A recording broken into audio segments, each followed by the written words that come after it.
Its call sign was Angel 21, help from above to defend the capital from fire. But it ended up causing a blaze that burnt 80% of Namadgi National Park and threatened the city itself. Back in January, this Army Taipan was in the remote Auroral Valley on a reconnaissance mission for the Emergency Services Agency when a seemingly routine landing ignited a fire. We believe that the landing light created enough heat to set the grass on fire. That fire became an unstoppable blaze that ripped through the ACT and into surrounding New South Wales, destroying homes and causing an environmental disaster.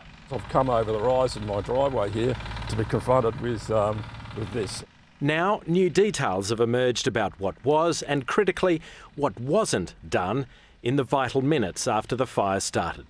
There's never been a public inquiry into the events of that day. But the ABC has obtained internal Army documents that say that within seconds, the helicopter was threatened by fire.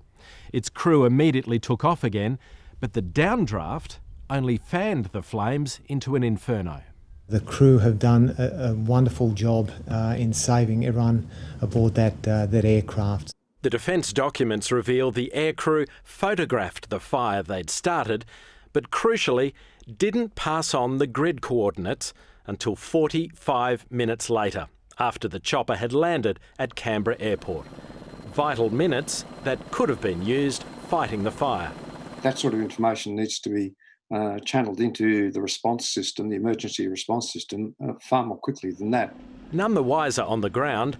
Emergency crews only got their first sniff of danger when a remote fire tower spotted smoke in the distance. C10 tower bearing 245, distance 5 kilometres, lowest column of smoke. That was a full 20 minutes after the chopper had started the fire. But without those grid coordinates, crews were flying blind. Grass and bushfire, Broomba Rocks Road, correction, best estimate is Mount Franklin Road, cross Lurigat Fire Trail. From what Jack's saying, it's a lot closer than where they're sending us. Around that honeysuckle tracking station. While confusion reigned among emergency crews, the fire was rapidly spreading through tinder dry bush. So why didn't the helicopter crew call in that location? Well, the Army documents suggest that their primary concern was the safety of those on board.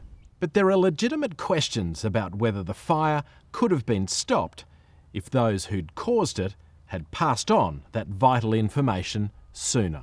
If we do not get resources onto ignition points within about 1 hour after ignition, then frequently we'll have fires that cannot be contained. The ACT Emergency Services Agency issued a statement saying it was satisfied with the ADF's reporting of the incident and that the information flow between the two organisations was consistent.